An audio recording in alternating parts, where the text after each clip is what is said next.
Bon matin. Bon, j'essaie de faire ce cours. Dans le fond, je présente quelques pneus pour que vous montrez des différences. C'est l'automne, fait que c'est le temps.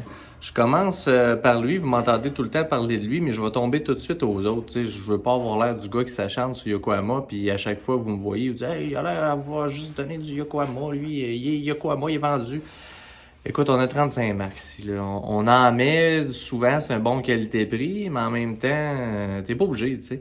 Fait que le Yokohama, c'est un pneu neige-glace, un peu pour tout le monde, métro, boulot, dodo, fait autant de la ville que de la route. Le fait qu'il soit de neige-glace, il est de qualité, ça veut dire qu'à moins 20, il est pas dur comme du béton, comme un pneu bas de gamme.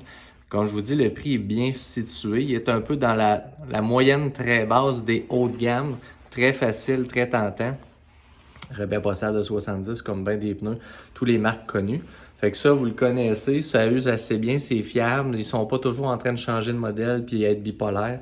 Facile à renouveler pour la même raison, c'est pas discontinué. La plupart du temps, on n'a pas de misère avec Yokohama là-dessus. Puis il y a un service à la clientèle hors pair en plus. Fait que c'est une des raisons pour lesquelles on en propose. Donc ça, c'est le IG53. Puis dans les grands formats, G075, mais ça revient un peu au même. C'est juste qu'il y en a un qui est structuré pour un SUV, mais c'est le même pattern.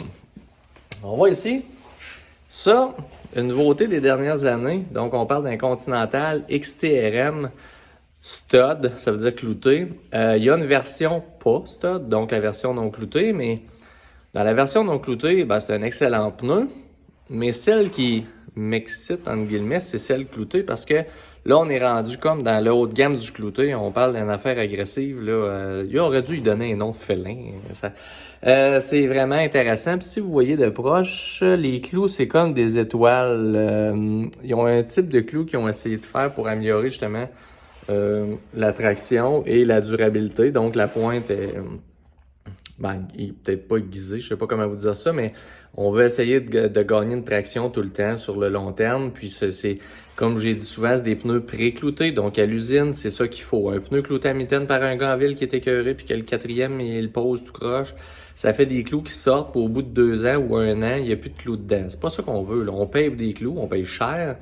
Je veux donc que mon pneu soit bien clouté. Ça prend comme ça un pneu clouté à l'usine. Surprenez-vous pas, le XTRM n'est pas donné. Ça équivaut et c'est la qualité très ressemblante à celle d'un Nokian à Capellita 10 clouté. 10 je sais même plus son rendu à quoi. Je pense que, en tout cas, là, j'ai l'air du gars gros vendeur de Nokian. Cette année, c'est parce qu'on a juste sorti les autres modèles de Nokian. Oui, excellent pneu. Comme je vous dis, pas donné. Rabais postal, lui, ici. C'est un pneu qui gagne à être connu si vous avez besoin de traction, monter au chalet, entrer en pente, etc. Très excellent. Beaucoup de grandeur disponible. Fait que ça, j'ai rien à dire contre ça. Ensuite de ça ici, le fameux Blizzak. Écoute, le Blizzak WS90, il me surprend. Là, je viens de le regarder comme faut. Je me suis ressurpris ce matin. C'est simple. Il y a moins de lamellisation que je m'attends. C'est comme s'il s'était transformé avec les années. Ben, Tabarouette, d'après moi, il s'est trop fait dire qu'il était fragile, puis ils ont essayé de le solidifier, puis de le rendre plus ferme un peu. Donc, surprenamment, vous allez voir, il va y avoir un contraste avec le suivant. C'est un pneu neige et glace de qualité qui a fait son nom pour ce qui est du Blizzak. Ce qui est drôle du Blizzak, c'est que ça va m'arriver d'en proposer.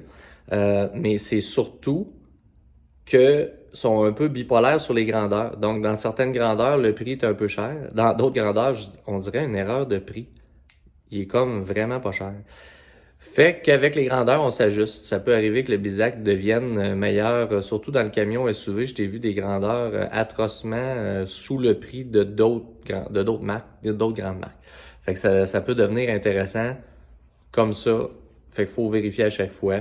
Mais regardez bien comment il n'y a pas tant de lamelles que ça. Toutes les petits zigzags dedans, là. Regardez la quantité, regardez-le bien comme il faut. Là. Je vais aller au Toyo GSI+.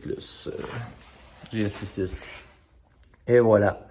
Là, on est au Toyo GSI6. C'est quoi la différence? On dirait un pneu qui a été cisaillé de toutes les bords, de tous les côtés. En gros, là, on parle d'un pneu qui est apprécié, qui est performant. La différence, c'est que là, je vais vous faire une petite comparaison avec celui d'à côté. J'ai l'impression, c'est sûr que si vous avez moindrement du poids dessus, puis que vous avez de quoi comme un SUV, ou si vous travaillez fort avec l'auto, je suis pas convaincu qu'il va bien user. Vous comprenez-vous? C'est un pneu qui peut demeurer un peu fragile.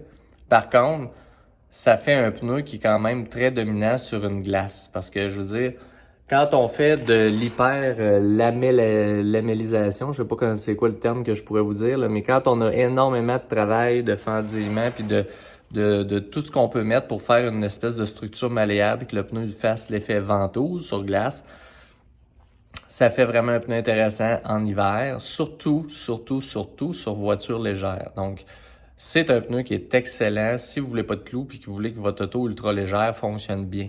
Donc, Corolla, Micra, Yaris, Mazda 3, 2, toutes ces petites voitures-là.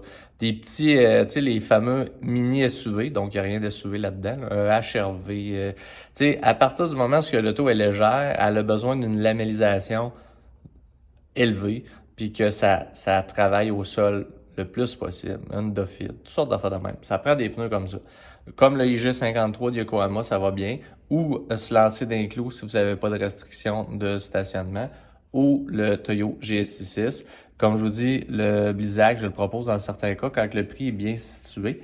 Mais il y a du potentiel à mort là-dedans. Aujourd'hui, je termine. Maxxis clouté. Une des raisons pour lesquelles j'adore proposer le Maxxis clouté, c'est le placement du produit en termes de prix dans le clouté, parce que c'est un clouté à l'usine, très bon clouté à l'usine, fiable, robuste, il y a une belle shape la plupart du temps, protecteur de jantes, ce qui veut dire que ici, ils ont créé ce qu'il faut pour que le mag soit encastré comme tous les gens qui ont un autosport ou que les gens qui veulent protéger le mag veulent. C'est un pneu qui a un prix qui est bien balancé. Pas de crossage de rabais postal. Les autres, le prix est direct au comptoir, c'est le vrai. Pourquoi Maxxis, en passant, c'est un prix, c'est un pneu asiatique, mais asiatique fiable. Ça veut dire que c'est une compagnie très pesante, qui est très présente dans du haut de gamme vélo, dans du agricole, dans du lourd commercial, comme dans la machinerie. C'est un pneu dans l'automobile un peu plus low profile. Ils font du sponsoring au baseball, là, ils sont pas absents complètement. C'est un pneu qui, contrairement à ce qu'on pourrait penser au Québec à cause de la pub, c'est un pneu qui, je pourrais dire, ils ont un rendement en milliards de dollars dans le monde d'à peu près 5-6 fois les ventes de Toyo. C'est parce que les gens pensent pas à ça, là. Mais genre que Maxxis est 9e au monde dans toutes les marques de pneus, alors que Toyo sont 19 ou 20e. Là. C'est vraiment une marque pesante mondialement, solide, qui ont une structure puis un pneu de qualité. Par contre, c'est pas le meilleur, c'est un bon intermédiaire. Jamais vont se vanter d'avoir un pneu supérieur à un Blizzak, par exemple, à un Toyo, des choses comme ça dans le pneu. Ils visent d'autres choses. Dans le cas présent, ils se démarquent énormément dans le pneu clouté à l'usine. Ça va faire un pneu plus abordable que le XTRM de tantôt. Et disponible, fonctionnel, fiable, use bien. Beaucoup de clous lui aussi. Donc l'adhérence est vraiment excellente. Je pourrais dire que pour quelqu'un qui a un budget limité, mais qui veut absolument des clous, c'est excellent. Fait que ça se démarque vraiment beaucoup. Ça nous évite d'avoir des pneus cloutés à la main, je vous l'ai dit, parce que j'ai un pneu qui pourrait se ressembler, qui est intéressant dans le marché, qu'on entend souvent parler, comme le Firestone Winter Force. Problème, c'est que c'est un gars en ville qui est obligé de clouter ça. C'est pas bon, c'est pas fiable, les clous sortent.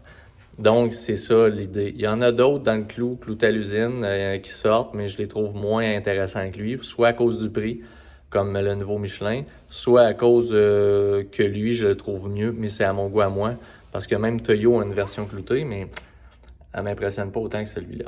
C'est pas mal tout pour aujourd'hui. C'était rien pour vous montrer 3-4 modèles. C'est le rush de pneus, donc là, c'est le temps.